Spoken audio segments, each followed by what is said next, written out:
بسم اللہ الرحمن الرحیم وبہ نستعین سبحانک لا علم لنا الا ما علمتنا انک انت العلیم الحکیم الحمد للہ رب العالمین والصلاة والسلام علی سید المرسلین وعلی آلہ وصحبہ اجمعین ومن تبعہم بإحسان الی یوم الدین اعوذ باللہ من الشیطان الرجیم بسم اللہ الرحمن الرحیم کتاب انزل الیک فلا یکن فی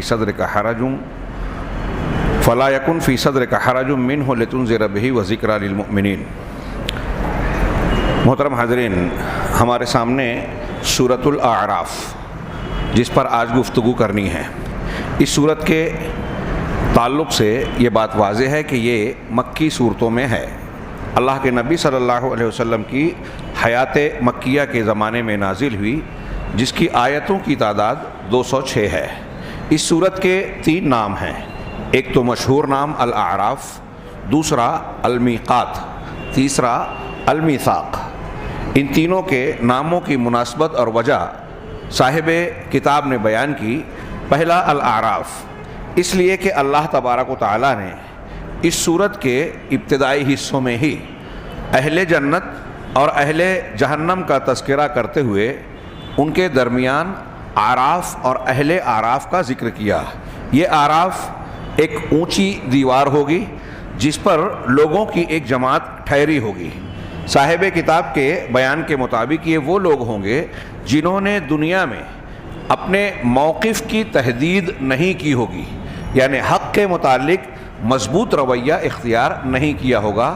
یہ ان کا جملہ ہے، ہمارے یہاں عام طور سے مشہور ہے، لوگ لکھتے بھی ہیں کہ یہ وہ لوگ ہوں گے جن کی نیکیاں اور برائیاں برابر برابر ہوں گی۔ انہوں نے کہا کہ دنیا میں جنہوں نے اپنے موقف کو مضبوطی سے طے نہیں کیا ہوگا، چنانچہ اللہ تبارک و تعالیٰ ان لوگوں کو، اس گروہ کو اس دیوار پر کئی سالوں تک روکے رکھے گا۔ وہ اپنا انجام اور اپنا مقام نہیں جان سکیں گے۔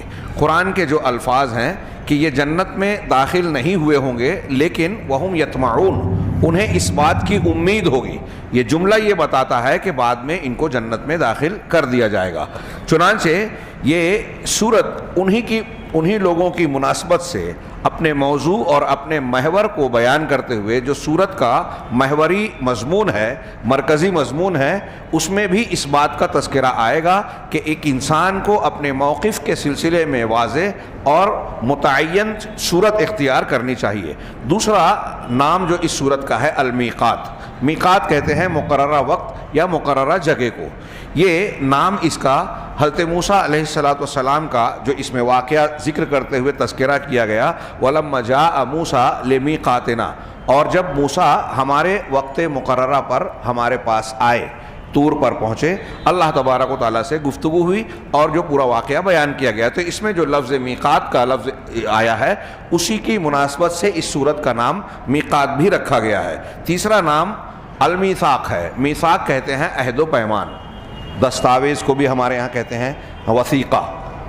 تو المیثاق عہد و پیمان، یہ اس قرآن کی اس صورت میں اللہ تبارک و تعالیٰ نے بنی آدم کو ان کی پیٹھوں سے نکال کر، آدم اور ان کی اولاد کی پیٹھوں سے نکال کر عالم ارواح میں ان سے عہد و پیمان لیا، الستُ بربکم والا۔ قرآن کی آیت ہے سورہ اعراف کی، وَإِذْ أَخَذَ رَبُّكَ مِن بَنِي آدَمَ مِن ظُهُورِهِمْ ذُرِّيَّتَهُمْ وَأَشْهَدَهُمْ عَلَىٰ أَنفُسِهِمْ أَلَسْتُ بِرَبِّكُمْ قَالُوا بَلَىٰ شَهِدْنَا۔ یہ جو پوری آیت ہے، اس میں اللہ تبارک و تعالیٰ نے تمام انسانوں سے عہد و پیمان لیا، اس کو میثاق کہتے ہیں۔ اور عقیدے کی کتابوں میں ہمارا یہ اہل سنت کے عقیدے میں یہ شامل ہے کہ ہم عالم ارواح کے اس میثاق پر ایمان رکھتے ہیں۔ یہ اس سورت کا ایک نام بھی ہے۔ اس سورت کی فضیلت میں بھی صاحب کتاب نے وہی حدیث بیان کی جو اس سے پہلے 2-3 سورتوں کے بارے میں بیان کی کہ 7 طوال کا علم جس شخص کو حاصل ہو گیا وہ حبر یعنی عالم ہے۔ یہ صحیح حدیث ہے۔ ان 7 طوال میں سورۃ الاعراف بھی شامل ہے۔ اس سورت کے ابتدائی حصے یعنی ابتدائی مضمون کا تعلق اس کے آخری حصے سے، کہہ رہے ہیں کہ اللہ تبارک و تعالیٰ نے اس سورت کا آغاز کرتے ہوئے قرآن کو نبی صلی اللہ علیہ وسلم پر نازل کرنے کی علت اور وجہ بیان کی کہ کیوں یہ قرآن آپ پر نازل کیا گیا۔ اور یہ بتایا کہ نبی صلی اللہ علیہ وسلم اس کے ذریعے سے لوگوں کو نصیحت کریں، مومنوں کو کے لیے یہ نصیحت ہے، اور اس کتاب کے ذریعے سے اللہ تبارک و تعالیٰ نبی کریم صلی اللہ علیہ وسلم پر حرج اور تنگی کو دور کرنا مقصود بھی ہے کہ آپ اس کی دعوت و تبلیغ کے سلسلے میں تنگی محسوس نہ کریں۔ اللہ آپ کا محافظ ہے، آپ دعوت کا کام کریں گے، مخالفین مخالفت کریں گے، آپ کا کچھ بگاڑ نہیں پائیں گے۔ چنانچہ پہلی آیت میں اللہ نے فرمایا الف لام میم صاد کے بعد دوسری آیت میں جو ابھی میں نے تلاوت کی تھی، کتاب انزل الیک، یہ ایک کتاب ہے جو آپ کی طرف نازل کی گئی ہے، فلا یکن فی صدرک حرج منہ لتنذر بہ وذکریٰ للمؤمنین، یہ اس لیے نازل کی گئی ہے، آگے کے حصے کا ترجمہ پہلے کرتے ہیں جیسا کہ محمد جوناگڑھی رحمہ اللہ نے کی ہے، کہ اس لیے بھیجی گئی ہے کہ آپ اس کے ذریعے سے ڈرائیں، سو آپ کے دل میں آپ کے دل میں اس سے بالکل تنگی نہ ہو۔ یہ قرآن کے نازل کرنے کی حکمت ابتدا میں بیان کی گئی۔ اب اس سورت کے آخر میں بھی قرآن کے نازل کرنے کی ایک علت ظاہر کی گئی، اور یہ بتایا گیا کہ یہ کتاب لوگوں کے لیے ہدایت ہے اور مومنوں کے لیے رحمت ہے، تمام مومنوں کے لیے رحمت ہے۔ چنانچہ اللہ نے فرمایا وَإِذَا لَمْ تَأْتِهِمْ بِآيَةٍ قَالُوا لَوْلَا اجْتَبَيْتَهَا، اور جب آپ ان کے پاس کوئی معجزہ نہیں لاتے تو یہ آپ سے کہتے ہیں کہ آپ اپنی طرف سے خود کیوں کوئی معجزہ، کیوں کوئی آیت نہیں بنا لاتے؟ ہاں، اللہ نے جواب دیا قُلْ إِنَّمَا أَتَّبِعُ مَا يُوحَىٰ إِلَيَّ مِن رَبِّي، آپ یہ کہیے کہ یہ میرے اختیار کی بات نہیں ہے، ہاں میں تو بس اسی چیز کی اتباع کر رہا ہوں جس کی وحی اللہ کی طرف سے، میرے رب کی طرف سے میری طرف کی گئی ہے۔ ھذا بصائر من ربکم، یہ جو قرآن ہے یہ تمہارے پاس بالکل روشن دلیلیں موجود ہے، ہدایت ہے، اور مومنوں کے لیے، ان لوگوں کے لیے جو ایمان رکھتے ہیں ان کے لیے رحمت ہے۔ کیا یہ تمہارے لیے معجزے اور دلیل کے طور پر کافی نہیں ہے، حجت پوری کرنے کے لیے کافی نہیں ہے جو تم کہہ رہے ہو کہ اپنی طرف سے معجزہ بنا لو؟ تو آغاز میں بھی یہ علت بیان کی گئی اور اختتام میں بھی۔ اب یہ کیوں بیان کی گئی؟ تاکہ مومنین اہل ایمان اس کتاب کو مضبوطی سے پکڑ لیں، اور اللہ تبارک و تعالی حق اور باطل کے معرکے میں جو دنیا میں ہمیشہ جاری رہا ہے اور جاری رہے گا، اس معرکے میں مومنوں کو اس کے ذریعے سے محفوظ رکھے، بچا لے وے، اور ان کی پیشانی کو دنیا اور آخرت میں نجات اور امان عطا فرمائے۔ اس صورت کا محور رئیسی یعنی بنیادی مرکزی مضمون کہہ رہے ہیں کہ اس کا مرکزی مضمون ہے تحدید الموقف من الصراع بین الحق والباطل۔ بڑی اہم بات ہے جس کو ہمارے یہاں لوگ آج کل نظر انداز کرتے ہیں۔ حق اور باطل کے معرکے میں، صحیح اور غلط کے جھگڑے میں آپ کے موقف کی تحدید ہونا چاہیے، متعین ہونا چاہیے کہ آپ کا کیا موقف ہے۔ ہم ان سے بھی تعلقات رکھیں، وہ ان کو بھی خوش رہیں، شیخ بھی خوش رہے، شیطان بھی ناراض نہ ہو، یہ بات اللہ تعالیٰ کے یہاں قابل قبول نہیں ہے۔ تو حق اور باطل کے معرکے میں ایک بندہ مومن کا موقف واضح اور متعین ہونا چاہیے۔ آگے یہ کہتے ہیں کہ یہ سورہ مبارکہ سورۃ الاعراف ایسے ماحول میں نازل ہوئی جبکہ اللہ تبارک و تعالیٰ کی جانب سے اللہ کے رسول کو جہاراً کھل کر دعوت دینے کا حکم دیا گیا، اور آپ اس ذمہ داری کو بخوبی نبھا رہے تھے۔ ایسا میں بہت نازک اور اہم حالت اور صورتحال تھی۔ چنانچہ اس معرکے میں حق باطل اور اہل باطل سے بڑی شدید لڑائی اور مقابلہ آرائی جاری تھی۔ ایسے میں بعض لوگوں کو حق پر قائم رہنے کے سلسلے میں شرمندگی اور کمزوری، دباؤ محسوس ہوتا ہے۔ کچھ ہوتے ہیں نا، زچ ہو جاتے ہیں، ہاں جب غیر مسلموں کے سامنے جاتے ہیں تو حق بات کو بیان کرنے میں ان کو شرم آتی ہے، دباؤ کا شکار ہو جاتے ہیں، مرعوبیت کا شکار ہو جاتے ہیں۔ تو ایسے میں کچھ لوگ جو ہے خجل اور شرم کا میں پڑ گئے، اور بعض لوگوں کی تکلیف سے ڈر جاتے ہیں کہ اگر ہم نے حق کا موقف اختیار کیا، سچائی کو اختیار کیا، تو اہل باطل ہماری دشمنی پر آمادہ ہو جائیں گے، ہم کو ستائیں گے، ہماری مخالفت کریں گے۔ آج ہمارے بیچ میں بھی بہت سارے لوگ ہیں کہ قرآن و حدیث کی تعلیمات، ایک اسلام اور ایمان کے بارے میں ایک معرکہ ہوتا ہے، ایک یہ ہوتا ہے کہ مسلکوں کے جھگڑے ہیں، تو اب بہت سارے مسلمان آپ کو ایسے ملیں گے، نظر آئیں گے، جو یہ کہتے ہیں زبان سے یا ان کا رویہ کہتا ہے کہ ہمیں پتہ ہے کہ قرآن حدیث کی تعلیمات کیا ہیں، لیکن ہم اس پر کھل کر عمل نہیں کر سکتے۔ وہی بات ہے جو اس صورت کا مرکزی مضمون بتایا گیا کہ اپنے موقف کی کھل کر واضح انداز میں تحدید نہیں کر پاتے، دونوں طرف رہتے ہیں ڈھلمل ڈگمگائے ہوئے۔ تو کہا کچھ لوگ جو ہے شرم اور دباؤ، مرعوبیت کا شکار ہوتے ہیں، کچھ لوگ ماحول سے ڈرے ہوئے ہوتے ہیں کہ ہم کو لوگ تکلیف دیں گے۔ چنانچہ یہ صورت اپنے محوروں ان محاور کو اور انتہائی اس سے متعلقہ مضامین کو بیان کرتی ہے، اور بہترین انتہائی عمدہ تسلسل کے ساتھ۔ ظاہر سی بات ہے کہ اللہ کا کلام ہے، اس میں کوئی جھول ہو ہی نہیں سکتا۔ اب اس کے جو مضامین ہیں یہ آگے کے نکات میں ہم نے بیان کیا ہے، صاحب کتاب کہہ رہے ہیں یہ سورہ مبارکہ کے موضوعات۔ یہ کہہ رہے ہیں نمبر 1، آدم علیہ السلام اور ابلیس کے درمیان جھگڑا پیدائش کے آغاز سے ہی، اس صورت کے آغاز میں ہی حضرت آدم علیہ السلام اور پھر ابلیس، ان دونوں کے درمیان کا جھگڑا بیان کیا گیا، اور پھر حضرت آدم کے سجدے کو انکار کرنے کی وجہ جو ابلیس نے بیان کی، اللہ کے حکم کے سامنے عقل چلائی اور کہا کہ میں اس سے بہتر ہوں، میں کیوں سجدہ کروں۔ پھر اللہ تبارک و تعالیٰ کے یہاں سے راندہ گیا اور مہلت مانگی، اللہ نے مہلت بھی دے دی۔ فانذرنی، سفیان ابن عیینہ کہتے ہیں کہ لوگوں تم کتنی بھی برائی کا ارتکاب کر بیٹھو گنہگار ہو جاؤ، اللہ کی رحمت سے مایوس نہ ہو، اللہ سے مانگو۔ دیکھو اللہ تبارک و تعالیٰ اپنے مخلوق میں سب سے بری مخلوق کو یعنی ابلیس کو بھی جب اس نے مہلت مانگی تو اللہ نے اس کی یہ درخواست قبول کر لی۔ تو ہم کون سے گنہگار ایسے ہو سکتے ہیں کہ اب اللہ سے مایوس ہوں؟ ہر حال میں اللہ تعالیٰ سے امید رکھنی چاہیے اور اخلاص کے ساتھ توبہ کرنی چاہیے۔ یہ نمبر 1 کہ آدم اور ابلیس کے معرکے کو آغاز تخلیق میں ہی شروع ہو گیا تھا، یہ تذکرہ کیا گیا، واقعہ بیان کیا گیا، کئی ارشادات، ہدایات اور تعلیمات کے ساتھ ساتھ سورہ کے آغاز میں۔ دوسرا، اہل جنت اور اہل جہنم کے درمیان بات چیت کا تذکرہ اس صورت میں کیا گیا۔ یہ اعراف پر جو لوگ ہوں گے وہ جہنمیوں کو دیکھیں گے، پھر ان سے کہیں گے کہ تم ایسا ایسا کہتے تھے کہ یہ جو جنت میں ہیں اللہ ان پر رحمت نہیں کرے گا۔ پھر جنتی اور جہنمیوں کے بیچ میں ہوگا مکالمہ، جہنمی کہیں گے کہ اللہ نے تم کو کھانا پینا جو دیا ہے وہ ہم کو تھوڑا سا کچھ دے دو، تو جنتی جواب دیں گے، قرآن نے کہا کہ ان اللہ حرمہما، ہاں اللہ تبارک و تعالیٰ نے کافروں پر، جہنمیوں پر ان جنت کی نعمتوں کو حرام قرار دیا ہے۔ یہ مکالمہ اہل جنت اور اہل جہنم کے درمیان ہوگا، لبیان ان ھذہ ہی نتیجۃ الصراع، یہ واضح کرنے کے لیے کہ دنیا میں جو حق اور باطل کا معرکہ جاری ہے اس کا انجام وہاں ہوگا، اور وہاں فیصلہ ہو جانے کے بعد جنتی اور جہنمی الگ ہو کر اب ایک دوسرے سے مکالمہ کر کے نتیجہ دیکھیں گے۔ تیسرے نمبر پر سورت کے موضوعات میں یہ ذکر کیا کہ پچھلی امتوں کے حالات کا پیش کرنا اس حق اور باطل کے معرکے میں۔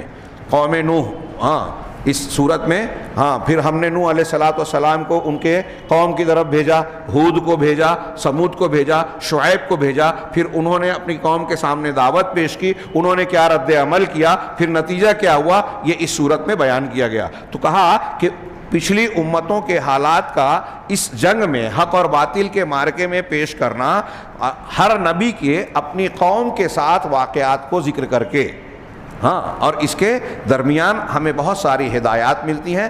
باطل کا ساتھ دینے میں کا کیا انجام ہوتا ہے؟ وقتی طور سے ہم کو لگتا ہے کہ وقت کا بادشاہ، وقت کے سرداران ہماری موافقت میں ہیں۔ شعیب علیہ السلام کی قوم کے لوگوں نے کہا تھا کہ اے شعیب اور ان کے ماننے والوں، یا تو تم ہماری ملت میں واپس لوٹاؤ ورنہ تم کو شہر سے نکال دیں گے، NRC والا قانون بنا کر تم کو اپنے ملک سے باہر، شہریت ختم کر دیں گے، باہر کر دیں گے۔ تو شعیب علیہ السلام نے کہا کیا ہم ناپسند کریں تب بھی؟ اگر ہم ایسا کریں گے تو ہم اپنے رب پر افطرا باندھیں گے کہ حق مل جانے کے بعد ہم واپس لوٹ رہے ہیں۔ پورا واقعہ پڑھیے، پھر اس کے بعد انہوں نے کہا کہ اگر تم نہیں مانو گے تو ہم تم کو سخت سزا دیں گے، اور یہ دھمکی دی کہ شعیب کی مطابقت کرنے والے جو کمزور مسلمان تھے حضرت شعیب علیہ السلام کے، تو کہا کہ تم خسارہ اٹھانے والے ہو۔ اللہ تعالیٰ نے جب ان کے انجام کا ذکر کیا تو آگے بیان کیا کہ جنہوں نے شعیب علیہ السلام کی دعوت کو قبول نہیں کیا، کافر ہوئے، وہ اصل میں خسارہ اٹھانے والے ہیں۔ دنیا میں باطل پرست لوگوں کو کہتے ہیں کہ یہ غلط ہے، اہل حق کو ان پر فتنہ و فساد کا الزام لگاتے ہیں، لیکن حقیقت میں وہ خود فسادی ہوتے ہیں۔ تو کہا ہر نبی کے قصے میں یہ چیزیں بیان کی گئیں۔ نمبر 4، الترکیز فی نہایت قصص الانبیاء مع قومہم علی الفصل بین المؤمنین الذین نجاہم اللہ۔ اس بات پر ترکیز کی گئی ہے قرآن کے میں، ہر انبیاء کے قصوں میں ان کی قوموں کے ساتھ جو قصے اور واقعات بیان کی گئے، تو اس میں مومنوں کے درمیان جن کو اللہ تعالیٰ نے نجات دی، بچا لیا، اور کافروں کے درمیان جن کو اللہ تعالیٰ نے ہلاک کر دیا، نیست و نابود اور برباد کر دیا، عذاب میں گرفتار کر دیا، ان دونوں کے درمیان تفریق کرنے کے بارے میں قرآن نے ترکیز کر کے لوگوں کو تعلیم دی کہ حق اور اہل حق کا یہ انجام اور باطل اور اہل باطل کا یہ انجام۔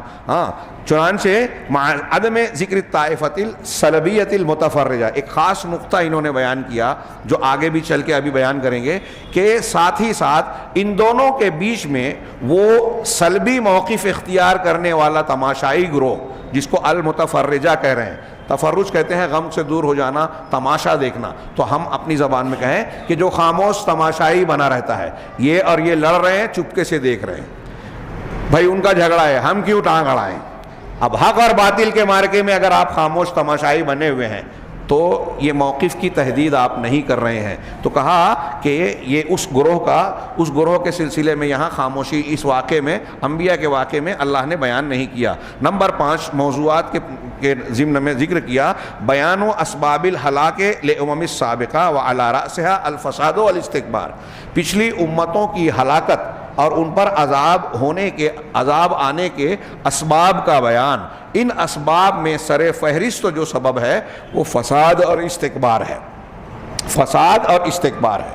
یہ استکبار یعنی اکڑ، گھمنڈ، اسی کی بنیاد پر توحید کو قبول نہیں کیا، زمین میں فساد پھیلایا۔ گناہ کوئی بھی کیا جائے اس سے زمین میں بگاڑ اور فساد آتا ہے۔ نمبر 6، بیان و اسلحۃ ابلیس فی المعرکہ، اس جنگ میں، حق اور باطل کی جنگ میں ابلیس کا ہتھیار کیا ہے لوگوں کو بہکانے کے لیے، تو اس میں کہا ومن اہم مہا العری، ان میں سب سے اہم ہے ننگا پن۔ جس طرح جنت میں آدم علیہ السلام اور حضرت حوا علیہ السلام کو بہکا کر ان کو بے لباس کر دیا، قرآن نے کہا کہ یہ شیطان تمہارے لیے بھی دنیا میں تم کو بہکا کر تم کو تمہاری شرم و حیا کے کپڑے کو ختم کر دینا چاہتا ہے، تو یہ اس کا ایک ہتھیار ہے۔ نمبر 7، بیان و فساد بنی اسرائیل فی معرکۃ الحق والباطل، حق اور باطل کے معرکے میں بنی اسرائیل کے بگاڑ کا بیان، کہ کس طریقے سے وہ بنی اسرائیل حق اور باطل کے درمیان تردد کا شکار رہے، متردد رہے، اپنے موقف پر قطعی انداز میں قائم نہیں رہے، فیصلہ کن موقف اختیار نہیں کیا، حالانکہ ان کے درمیان موسیٰ علیہ السلام کی شخصیت جو ایک صاحب عزم رسول کی شخصیت ہے، نبی کی اور پیغمبر کی حیثیت سے وہ موجود تھے، اور ان کے ہاتھوں پر اپنی آنکھوں سے معجزات کا ظہور ہوتے ہوئے دیکھا۔ حضرت موسیٰ علیہ السلام دریا میں راستہ بن رہا ہے اللہ کی طرف سے حکم ہو کر، راستہ پار کر کے دوسری طرف جا رہے ہیں، اس کے بعد کہہ رہے ہیں فلاں بستی میں چلو ارض مقدسہ میں، تو اس میں کہا کہ آپ اور آپ کا رب جائیں، ہم یہاں بیٹھے ہیں، اذهب انت وربك فقاتلا انا هاهنا قاعدون، جاؤ تم اور تمہارا رب لڑو، وہاں ان فیہا قوما جبارین، اس میں بڑی سخت قوم ہے، اور جب تک وہ قوم اس بستی میں رہیں گے ہم داخل نہیں ہوں گے، آپ اور آپ کا رب جا کے لڑے، ہم یہاں بیٹھے ہوئے ہیں۔ اپنی آنکھوں سے دیکھ رہے ہیں کہ ہمارے ساتھ پیغمبر ہیں، اللہ کی مدد آ رہی ہے، معجزات ہو رہے ہیں، پھر بھی انہوں نے نبی کے ساتھ تو ہیں لیکن باطل کے مقابلے میں کھڑے ہونے کی حیثیت یا مضبوط موقف اختیار کر کے حق کا ساتھ دینے کا ان کے درمیان، ان کے اندر یارہ نہیں تھا۔ اسی طریقے سے نمبر 8 میں تردد بنی اسرائیل، بنی اسرائیل کا تردد یہ جو تھا یہ حقیقت میں کیوں تھا؟ ان کے عقیدے میں متردد ہونے کی وجہ سے، عقیدے میں کمزور ہونے کی وجہ سے، اور عقیدے میں ثابت قدمی نہ ہونے کی وجہ سے۔ عقیدہ جس آدمی کا پختہ نہیں ہوتا تو وہ اپنے موقف میں پختہ نہیں ہوتا ہے۔ بنی اسرائیل کا یہ معاملہ جو تھا کہ اپنے نبی کے ساتھ یا بعد میں بھی جو معاملات تھے دین اور شریعت کے سلسلے میں ڈھلمل اور ڈگمگائے ہوئے جو نظر آتے ہیں، اس کی وجہ ان کے عقیدے کا ناپختہ ہونا اور ثابت قدمی کا نہ ہونا ہے۔ نمبر 9، ثابت قدمی کا ایک نمونہ پیش کیا گیا اس صورت میں کہ ثابت قدم کس طرح رہا جائے اور تردد سے بچا جائے۔ ہاں، ایک قدم آگے ایک قدم پیچھے، حق اور باطل کے معاملے میں یہ نہیں ہونا چاہیے۔ ہاں، اور یہ نمونہ کون سا پیش کیا گیا؟ فرعون کے جادوگروں کا، جب وہ ایمان لے آئے۔ ابھی جادوگر بڑا پیارا واقعہ ہے، وقت بہت کم ہوتا ہے، میں صرف اشارے کر سکتا ہوں، بہت غور کیجئے، اللہ کے کلام کا ہم اشارہ کر رہے ہیں، اس میں آپ جتنی گہرائی میں جائیں گے اتنی ہدایت ملے گی اور نفسیاتی تسکین اور لذت بھی ملے گی، ہاں، ایمانی سکون اور لذت ملے گی۔ چنانچہ آپ دیکھیے جادوگروں کے واقعے میں جب ان کو بلایا گیا موسیٰ علیہ السلام کا مقابلہ کرنے کے لیے، تو فرعون نے کہا کہ تم کو مقابلہ کرنا ہے۔ سورہ اعراف، سورہ طٰہٰ میں کہا کہ اِنَّ لَنَا لَأَجْرًا إِن كُنَّا نَحْنُ الْغَالِبِينَ، اگر ہم غالب آ جائیں، موسیٰ کو ہرا دیں تو کیا ہم کو انعام اور اجر ملے گا؟ تو فرعون نے کہا نعم، ہاں، یہ سورہ اعراف میں ہے، ہاں ضرور ملے گا، صرف بدلہ ہی نہیں ملے گا، انکم لمن المقربین، تم مقربین میں سے ہوگے، دربار میں تم کو اونچا مقام ملے گا۔ ابھی دنیا کے لالچ میں آ کے نبی کا مقابلہ کرنے کے لیے کھڑے ہیں، لیکن جب مقابلہ ہوا، موسیٰ علیہ السلام کی نشانی دیکھ لی اور یہ یقین ہو گیا کہ یہ موسیٰ کا کام نہیں ہے، رب موسیٰ کا کام ہے، ہاں، تو فوراً ایمان لیا ہے، سجدے میں گر پڑے اور کیا کہا؟ آمنا برب العالمین رب موسیٰ و ہارون، ہم ایمان لائے رب العالمین پر۔ کون رب العالمین؟ یہ فرعون نہیں جو اپنے آپ کو دعویٰ کر رہا ہے، وہ رب جس کا، جو موسیٰ اور ہارون کا پروردگار ہے، جس کی طرف وہ بلا رہے ہیں۔ یہاں میں ایک نقطہ ہمیشہ یہ بھی بیان کرتا ہوں کہ توحید کی دلیل کے طور پر غور کیجئے کہ جب موسیٰ علیہ السلام کے ہاتھ سے معجزے کا ظہور ہو رہا ہے، انہوں نے اپنی لاٹھیاں، ڈنڈے، رسیاں ڈالی، حرکت کرتی ہوئی نظر آئی، موسیٰ علیہ السلام نے اپنی لاٹھی ڈالی اللہ کے حکم سے، تو اس نے نگل لیا سب کو۔ تو جادوگر کیا حضرت موسیٰ کی شکتی اور پاور کے قائل ہوئے کہ ارے موسیٰ علیہ السلام بہت پہنچے ہوئے ہیں، بہت بڑے بابا ہیں، ان کے ہاتھ میں پاور ہے، ہم ان سے مانگیں؟ کیا جادوگروں نے حضرت موسیٰ کو مانا؟ ایسا نہیں۔ اگر حضرت موسیٰ کا کارنامہ مانا ہوتا تو ایمان کبھی نہیں لاتے، کیونکہ وہ کہتے جیسے موسیٰ کر سکتے ہیں ویسے میں بھی کر سکتا ہوں، ہم بھی کر سکتے ہیں، ہمیں جادو معلوم ہے۔ تو جادو نہیں ہے یہ جادو سے بڑھ کر ایک ایسی طاقت کا کام ہے جو انسانی بس کی بات نہیں ہے، اور وہ رب ہے صرف۔ یہ جادوگروں کی سمجھ میں آیا، تو معجزہ دیکھ کر موسیٰ پہ نہیں، موسیٰ کے رب کو مانا، موسیٰ کو پیغمبر مانا اور طاقت قوت والا، عبادت کے لائق رب کو مانا۔ آج ہمارے یہاں ہندوستان پاکستان میں ایک عام مزاج ہے جاہلوں میں، صوفیوں میں، اہل تقلید کے جاہل لوگوں میں، کہ بزرگان دین کی حکایات، واقعات، کرامات، معجزات الٹے سیدھے صحیح غلط بیان کیے جاتے ہیں، اور ذہن و دماغ میں مشائخ اور پیروں اور اولیاء کی عظمت کے سکے بٹھائے جاتے ہیں۔ ارے وہ اتنے پہنچے ہوئے، وہ تو پانی پہ چلتے تھے، وہ تو ہوا میں اڑتے تھے، وہ تو ایسا کرتے تھے، لہٰذا ان کی مزار پہ جایا جائے، ان کے نام کی نظر و نیاز کیے جائے، ان کا فلاں اور فلاں کام کیا جائے۔ یہ جھوٹے واقعات بتا کر شرک کی تعلیم دی جاتی ہے۔ یہ قرآن میں دیکھیے کہ اللہ تعالیٰ کے رسول موسیٰ علیہ السلام اور ہارون علیہ السلام معجزہ پیش کر رہے ہیں اور جادوگر ایمان لا رہے ہیں اللہ پر۔ خیر، یہ الگ چیز ہے۔ یہاں انہوں نے صاحب کتاب نے بتایا کہ جب جادوگر ایمان لے آئے تو وہ موقف پر ڈٹ گئے۔ اب فرعون کی دھمکیوں سے بھی ٹلے نہیں۔ فرعون نے کیسی کیسی دھمکی دی، کہا کہ تم نے آمنتم قبل ان آذن لکم، اسی سورہ اعراف میں ہے کہ تم موسیٰ پر ایمان لے آئے میری اجازت سے پہلے، میں تم سب کو، یہ تمہاری ان ھذا لمکر مکرتموہ، تم یہ ایک چال اور سازش تھی جس کو تم نے مل کر رچا ہے، ہاں، تاکہ ہمارے شہر اور بستی پر تم قبضہ کر سکو اور ہماری زمین پر قابض ہو سکو، ہاں، میں تم سب کو جو ہے سولی پر لٹکاؤں گا، قتل کر دوں گا اور تمہارے ہاتھ پیر کو جو ہے الٹی سمتوں سے کاٹوں گا۔ لیکن وہ ڈٹے رہے۔ ہاں، اور سورہ طٰہٰ میں ان کا جواب واضح طور پر دیا گیا۔ یہاں مختصر میں سورہ اعراف میں جادوگروں کا جواب ہے کہ ہم تو اپنے رب کی طرف پلٹنے والے ہیں، ہم نے اپنے پروردگار کی نشانی جب ہمارے پاس آئی دیکھا، ایمان لے آئے۔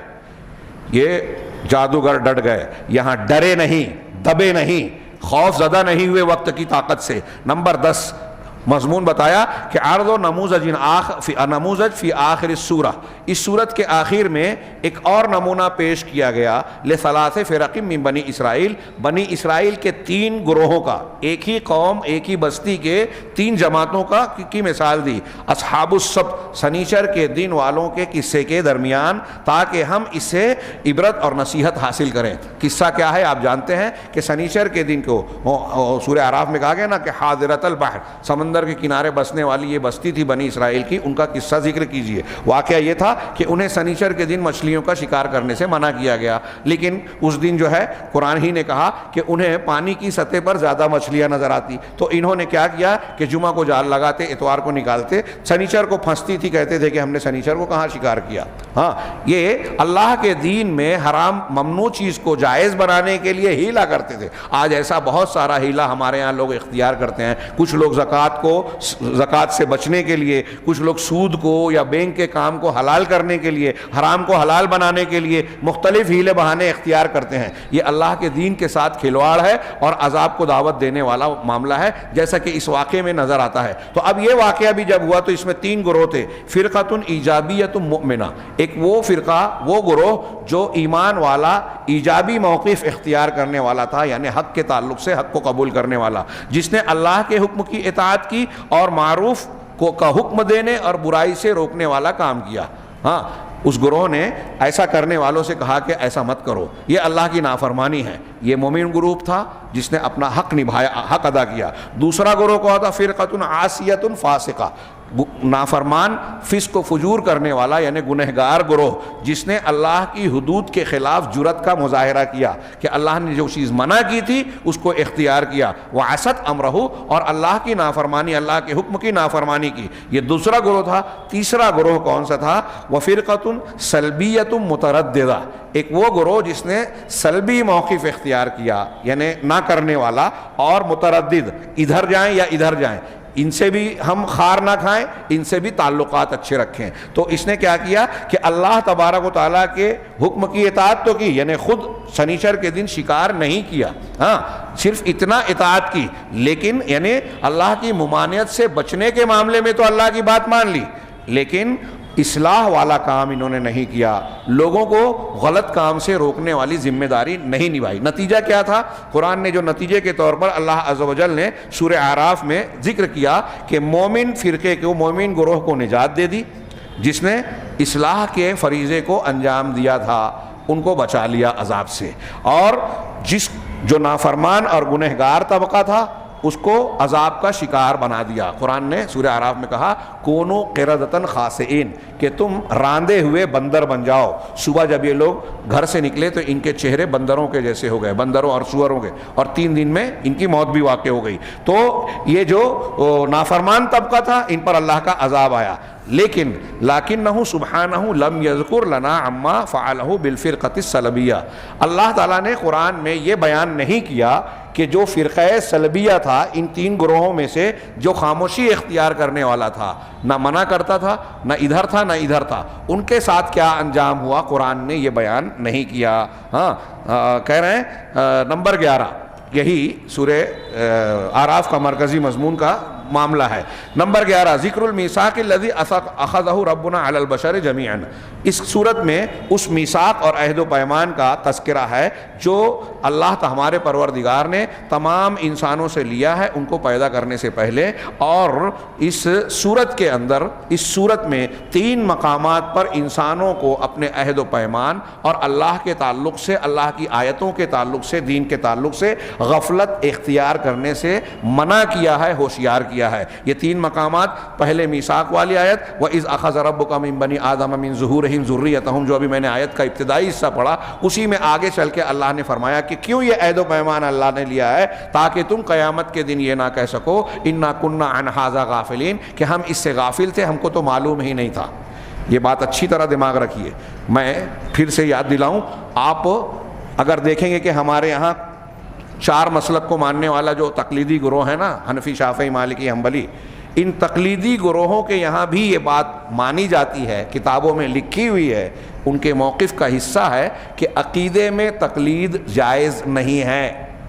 اس آیت کے آخر میں علامہ قرطبی احکام القرآن میں جو مالکی مذہب کی طرف نسبت رکھتے ہیں وہ کہتے ہیں کہ عقیدے میں تقلید جائز نہیں ہے۔ دیوبندی اور بریلویوں کی کتابوں میں بھی یہ بات موجود ہے۔ مطلب عقیدے میں انسان کو دلائل جان کر صحیح عقیدہ توحید اور ایمانیات کو قبول کرنا ضروری ہے، عالم ہو یا جاہل ہو، یہ مقلدین بھی مانتے ہیں۔ اچھی طرح مان لیجئے، ذہن میں بٹھا لیجئے۔ وہ جب بحث کرتے ہیں کہ کیا ہر آدمی، جو تم غیر مقلد ہو تو ہر آدمی قرآن حدیث کو سمجھتا ہے، تو آپ ان سے پوچھئے کہ کیا عقیدے میں ہر خاص عام جو ہے قرآن حدیث سمجھ سکتا ہے؟ اور جب وہاں سمجھ سکتا ہے تو یہاں کیوں نہیں سمجھ سکتا؟ خود نہیں سمجھ سکتا تو علماء سے کیوں نہیں سمجھ سکتا؟ علماء جب علماء ہیں ان سے پوچھ سکتا ہے کہ اس معاملے میں شریعت کیا کہتی ہے، تو آپ جب امام مالک، امام شافعی، امام ابو حنیفہ کی بات بتا سکتے ہو تو اللہ اور رسول کی بات کیوں نہیں بتا سکتے؟ خیر، یہ ایک دوسری بحث ہوگی۔ اس عہد و پیمان کو اللہ نے یاد دلایا اور کہا تاکہ قیامت کے دن یہ نہ کہہ سکو کہ ہم کو معلوم نہیں تھا، اور قیامت کے دن اسی میں آگے کہا کہ یہ بھی نہ کہہ سکو کہ ہمارے باپ دادا شرک کرتے تھے اور ہم ان کے بعد کمزور ذریت تھے۔ باپ دادا کے طریقے پہ بیٹے چلتے ہیں، جیسا کپڑا وہ پہناتے ہیں ویسا پہنتے ہیں، جیسا کھانا وہ کھلاتے ہیں ویسا کھاتے ہیں۔ تو دنیا کے معاملے میں باپ دادا کی تقلید چلتی ہے، جائز ہے، دین کے معاملے میں نہیں چلتی۔ حالانکہ دنیا کے معاملے میں بھی آج ہم دیکھتے ہیں کہ بہت سارے نوجوان بولتے ہیں کہ ارے ابا کا زمانہ الگ تھا، ہاں اس وقت کا فیشن اور طریقہ الگ تھا، آج کا فیشن الگ ہے۔ تو دنیا کے معاملے میں بھی باپ کی بات نہیں مانتے بہت سارے نوجوان، اور پھر دین کا، عقیدے کا، توحید کا معاملہ تو بالکل برعکس ہے۔ اللہ تعالیٰ نے دل میں فطرت پر پیدا کیا، عالم ارواح میں عہد و پیمان لیا تھا، دنیا میں دلیلیں بکھیری، رسول آئے، قرآن نازل کیا، اتنی دلیلیں ہیں کہ ایک انسان اگر باطل معبود کی عبادت کرتا ہے تو اس کے دل میں یہ کھٹک پیدا ہوتی ہی ہے کہ اس کی عبادت کیوں کروں، کیونکہ اللہ تعالیٰ نے شرک پر کوئی دلیل نہیں اتاری۔ چنانچہ یہ آیت ہے۔ اسی طرح آیت نمبر 179 میں اللہ نے فرمایا وَلَقَدْ ذَرَأْنَا لِجَهَنَّمَ كَثِيرًا مِنَ الْجِنِّ وَالْإِنسِ، ہم نے جہنم کے لیے بہت سارے جن اور انسانوں کو پیدا کیا۔ ان کے دل ہیں لیکن وہ سمجھتے نہیں، ان کی آنکھیں ہیں لیکن دیکھتے نہیں، ان کے کان ہیں لیکن سنتے نہیں۔ أُولَٰئِكَ كَالْأَنْعَامِ بَلْ هُمْ أَضَلُّ، یہ جانوروں کی طرح ہے بلکہ ان سے بھی زیادہ گمراہ، ان سے بھی زیادہ گئے گزرے ہیں۔ اب ہم اگر اپنے آنکھ، کان، دل و دماغ کو حق سمجھنے میں، سچائی کو سمجھ کر اس کو قبول کرنے میں استعمال نہیں کرتے تو ہم جانوروں سے بھی گئے گزرے ہیں، یہ قرآن کہہ رہا ہے۔ اسی طریقے سے قرآن کے آخر میں یہ عہد و پیمان یاد دلاتے ہوئے اللہ نے کہا وَاذْكُرْ رَبَّكَ فِي نَفْسِكَ تَضَرُّعًا وَخِيفَةً وَدُونَ الْجَهْرِ مِنَ الْقَوْلِ بِالْغُدُوِّ وَالْآصَالِ وَلَا تَكُن مِنَ الْغَافِلِينَ، غافلوں میں سے نہ ہو جائیں۔ اس سورت کے آخر میں انہوں نے فوائد اور لطائف، اس سورت مبارکہ کے فوائد و لطائف، جیسا کہ میں بار بار کہتا ہوں یہ فوائد اور لطائف چند نمونے کے ہیں۔ قرآن میں آپ جتنا غور کریں گے اتنے فوائد، اتنے لطائف اس کے ایک ایک لفظ میں، ایک ایک جملے میں ملیں گے۔ یہاں انہوں نے 5 فوائد بیان کیے۔ سب سے پہلا فائدہ بیان کیا کہ موسیٰ علیہ السلام، اللہ کے نبی حضرت موسیٰ علیہ السلام کا اس سورت میں اور پھر پورے قرآن میں دیگر انبیاء کے مقابلے میں سب سے زیادہ ذکر کیا گیا۔ حضرت موسیٰ علیہ السلام اور ان کی قوم کے واقعات کو قرآن میں پچھلی امتوں میں سب سے زیادہ ذکر کیا گیا ہے۔ کیوں؟ اس کی وجہ بتا رہے ہیں لِأَنَّ بَنِي إِسْرَائِيلَ كَانُوا مُخْتَلِفِينَ عَبْرَ الْأَجْيَالِ فِي الْأَخْلَاقِ وَالسُّلُوكِ، اس لیے کہ بنی اسرائیل کی جو تفصیلات ہے، حضرت موسیٰ علیہ السلام کے ماننے والی قوم، ان لوگوں کا معاملہ مختلف نسلوں اور مختلف ادوار علاقوں میں اخلاق و سلوک کے اعتبار سے ان کے حالات الگ الگ تھے، اور الگ الگ حالات ہونے کی وجہ سے فالعبر والعظات من احوالہم تنفع المسلم فی صراعہ مع الباطل، چنانچہ ان الگ الگ حالات کا مطالعہ کرنے سے، ان پر غور کرنے سے ایک مسلمان کو باطل کے ساتھ مقابلہ آرائی میں الگ الگ سچویشن، الگ الگ پس منظر میں فائدہ حاصل ہوتا ہے۔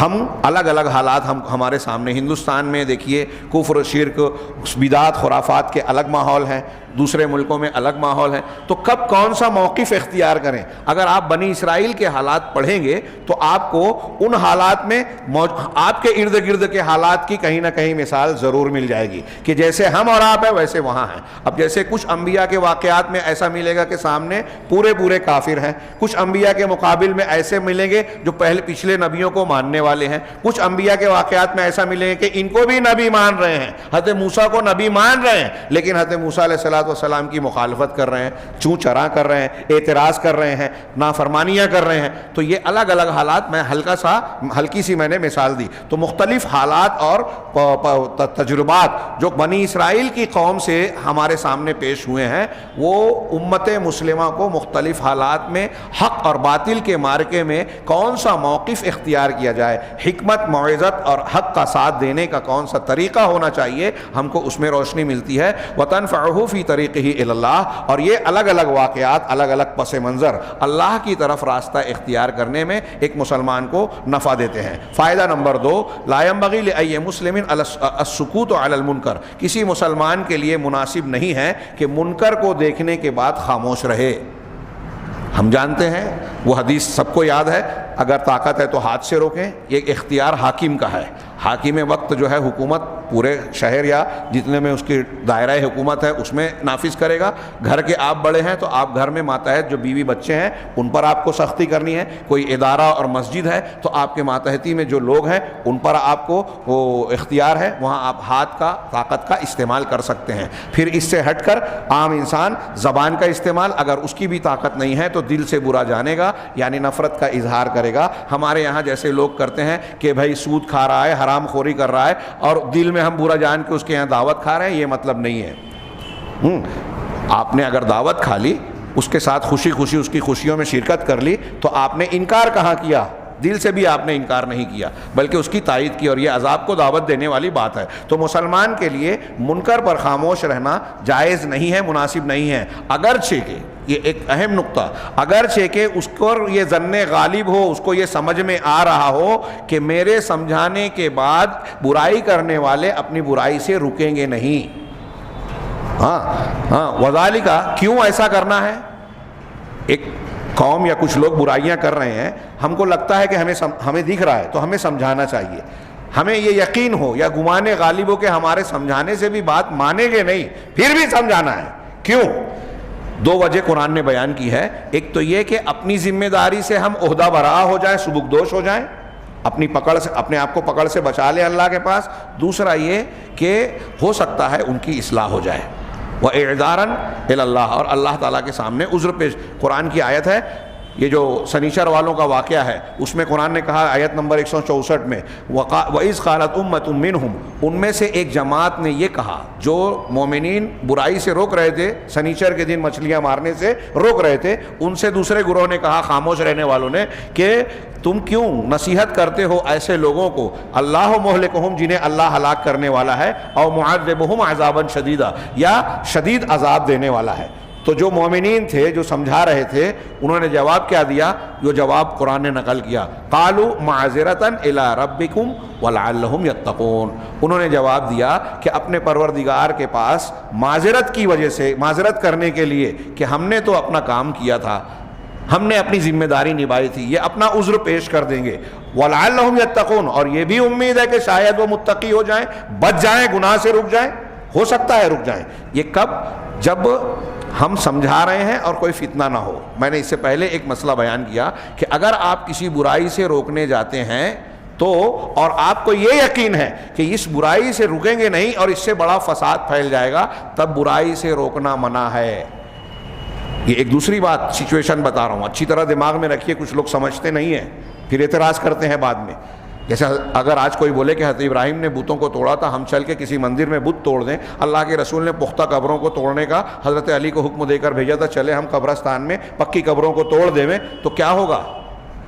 پکی قبر کو توڑنے یا بتوں کو توڑنے سے جو فائدہ ہم چاہتے ہیں دعوت و تبلیغ کا, کیا وہ فائدہ حاصل ہوگا؟ حضرت ابراہیم نے جو فائدہ حاصل کیا تھا, جو اسٹیپس اور مراحل انہوں نے طے کیے تھے دعوت و تبلیغ اور سمجھانے کی, کیا ہم نے وہ مراحل طے کیے ہیں؟ پھر حضرت ابراہیم نے اس کے بعد والے انجام کو سامنا کرنے کے لیے آپ تیار تھے, آپ اکیلے تھے. آج اگر آپ اور ہم ایسا کرتے ہیں, ایک شہر میں کریں گے تو کئی شہروں میں مسلمانوں کے ساتھ کیا ہوگا, مسجدوں کے ساتھ کیا ہوگا, یہ ہم اور آپ جانتے ہیں. تو ایسی صورت میں جب ہم کو یہ یقین ہو کہ کسی برائی کو روکنے سے اس سے بڑا فساد ہوگا اور برائی رکے گی نہیں, تب برائی سے روکنا ناجائز ہے. یہ ایک مسئلہ.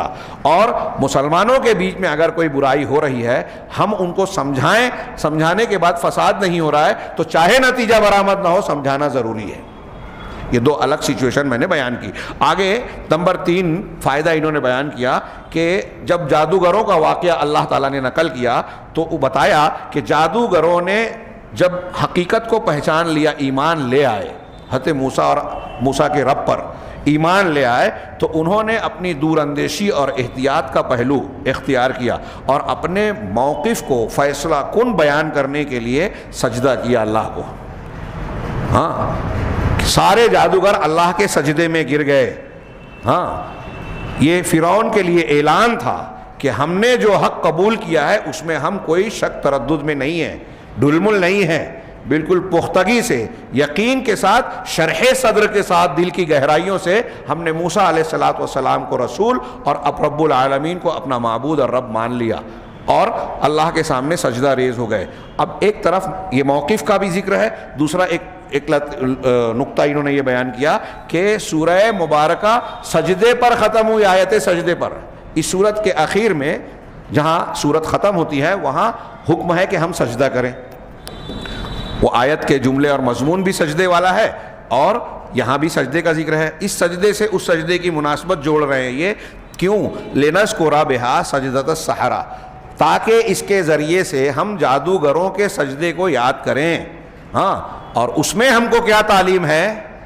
جب ہم سورت کے اخیر میں سجدہ کر رہے ہیں اللہ کو تو جادوگروں کا سجدہ یاد کریں. اور جادوگروں کے سجدے میں کیا نقطہ ہے, کیا سبق ہے ہمارے لیے؟ وہ یہ سبق ہے کہ ہم ظلم اور جبروت کے سامنے, طاقت اور قوت کے سامنے جھک کر ان کے ڈر سے حق کو نہیں چھوڑیں گے. فرعون اور آل فرعون جادوگروں کو معلوم تھا کہ ہم موسیٰ پر ایمان لا رہے ہیں تو اب فرعون سے انعام ملنا تو دور کی بات, سزا ملے گی, دشمنی ملے گی, پھر بھی دبے اور ڈرے نہیں اور حق کو قبول کرنے سے رکے نہیں. تو ہم کو بھی یہ سجدہ کرتے ہوئے جادوگروں کے اس سجدے کو یاد کرنا چاہیے کہ جب ہم کو قرآن اور حدیث کا حق مل گیا ہے تو دنیا کی کسی طاقت کے خوف اور ڈر سے ہم حق کو چھوڑ کر پیچھے قدم نہیں لیں گے. وَلِنَذْكُرَ خُضُوعَهُمْ لِلَّهِ سُبْحَانَهُ, اور تاکہ یہ سجدہ کرتے ہوئے ہم یہ بھی یاد کریں کہ جادوگروں نے کس خلوص کے ساتھ اللہ تعالیٰ کے سامنے اپنے آپ کو جھکایا تھا, خشوع خضوع اختیار کیا اور اپنے آپ کو اللہ کے حوالے کیا. فائدہ نمبر 4, مَن لَّمْ يَدْعُ اللَّهَ تَضَرُّعًا وَخُفْيًا, جو شخص اللہ تعالیٰ سے گڑ گڑا کر اور چپکے چپکے سے دعا نہیں کرتا, فَهُوَ مِنَ الْمُعْتَدِينَ, جو اللہ سے نہیں مانگتا چھپ کر گڑ گڑا کر تو وہ حد سے تجاوز کرنے والوں میں, معتدین میں سے ہے جن کو اللہ پسند نہیں کرتا. قرآن میں اللہ نے کہا اس سورہ اعراف میں, ادعوا ربکم تضرعا وخفیہ, اپنے پروردگار کو گڑ گڑا کر عاجزی کے ساتھ خفیہ اور چپکے چپکے سے پکارو, انہ لا یحب المعتدین, اللہ معتدین کو پسند نہیں کرتا. تو ایک تو یہ کہ جو اللہ سے دعا نہیں کرتا وہ معتدین میں سے ہے اور اللہ ان کو پسند نہیں کرتا, حد سے تجاوز کرنے والا. اور ایک یہ کہ تضرعا وخفیہ, اللہ کو پکارنا چپکے چپکے سے اور تضرع کے ساتھ, اس کے برخلاف چیخ چلا کر لاؤڈ اسپیکر پر آپ کر رہے ہو تو یہ بھی جو ہے حد سے تجاوز ہے. ہاں, وہ تضرع, اب تضرع کسے کہتے ہیں؟ الذل والانکسار, ذلت, عاجزی, انکساری, خشوع اور خضوع.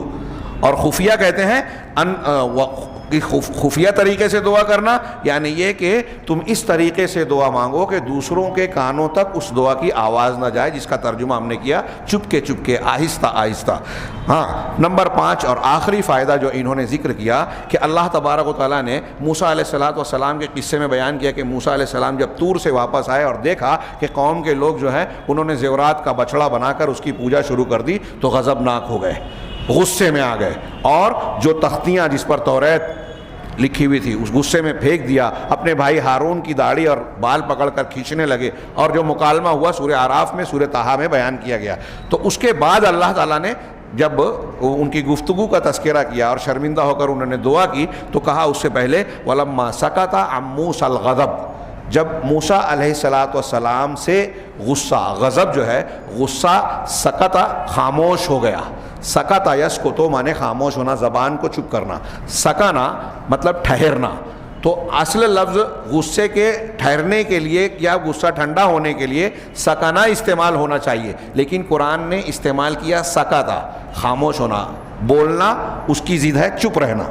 ساکت ہم اردو میں بھی بولتے ہیں سکوت. تو موسیٰ سے غصہ جب چپ ہو گیا تو چپ ہونے والا لفظ کیوں استعمال کیا قرآن نے؟ تو یہ بیان کیا کہ لفظ سکتا آیا، لفظ سکانا نہیں کہا اللہ نے. کیوں؟ گویا کہ غصہ ایک ایسا سلطان اور آمر ہے، حاکم ہے، جو حکم دیتا ہے اور منع کرتا ہے. جب آدمی غصے میں ہوتا ہے تو وہ غصہ انسان کو اپنے قابو میں لے کے کہتا ہے یہ کرو یہ مت کرو. ہاں فنسأل اللہ ان یرزقنا الحلم والحکمہ. لہذا ہم اللہ سے یہ دعا مانگتے ہیں کہ وہ ہمیں حلم اور بردباری دے، حکمت اور دانائی دے، جو غصے کی حالت میں قائم نہیں رہ جاتی. یہاں سورۃ الاعراف سے متعلق جو معروضات انہوں نے پیش کی بطور تدبر کے وہ ختم ہوئی. اس کے بعد سورۃ الانفال ہے. وقت زیادہ ہو گیا، میں چاہتا تھا کہ اس کو بھی، چونکہ آج سورۃ الانفال پڑھی گئی ہے، لیکن انشاءاللہ کل سورۃ الانفال، اور کوشش کریں گے کہ سورہ توبہ کے بارے میں کچھ باتیں عرض کی جائیں. اللہ تعالیٰ سے دعا ہے کہ وہ ہمیں خیر کی توفیق دے. وآخر دعوانا ان الحمد للہ رب العالمین وصلی اللہ علی نبینا محمد.